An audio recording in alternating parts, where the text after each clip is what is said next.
Baik, di sini saya akan menjelaskan materi tentang sifat asam karboksilat. Sifat asam karboksilat itu sendiri terdiri atas dua sifat. Yang pertama sifat fisis dan yang kedua sifat kimia.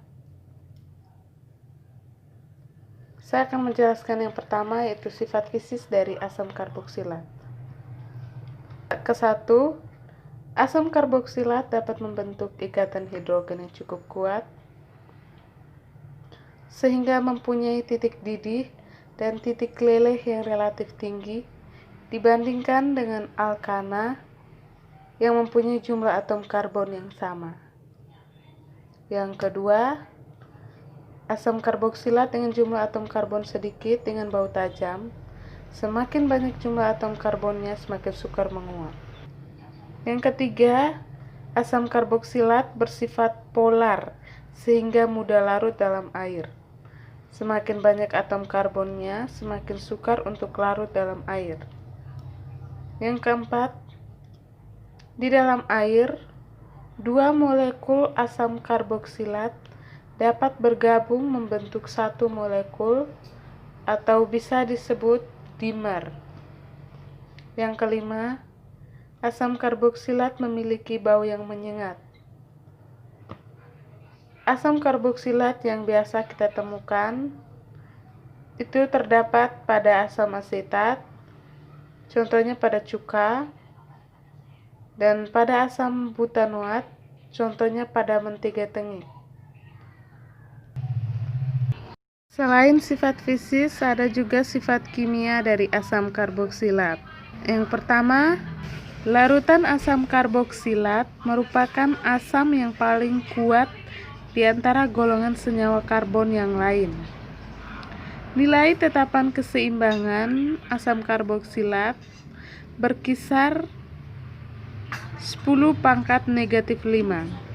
Secara umum, reaksi ionisasinya adalah sebagai berikut.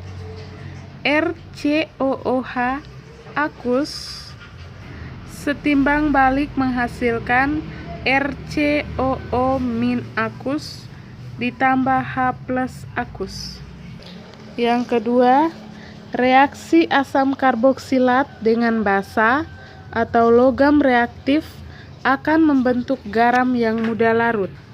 Contohnya C3H7COOH akus ditambah Na solid menghasilkan C3H7COONa akus ditambah setengah H2 gas. Yang ketiga, reaksi penggantian gugus OH pada karboksil. Pada bagian ini dibagi lagi menjadi 4. Yang ke-A, reaksi asam karboksilat dengan PCl5, PCl3 atau SOCl2 akan membentuk alkana karboklorid.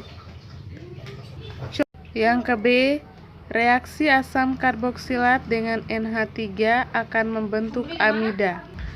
Yang ke-C, reaksi asam karboksilat dengan alkohol akan membentuk ester. Pada reaksi ini dikenal dengan esterifikasi. Yang ke-D, atom hidrogen pada atom C-alfa atau atom C pertama setelah atom C pada gugus karbonil dapat diganti atau disubstitusikan dengan atom halogen jika dilakukan pada suhu tinggi dengan suatu katalis.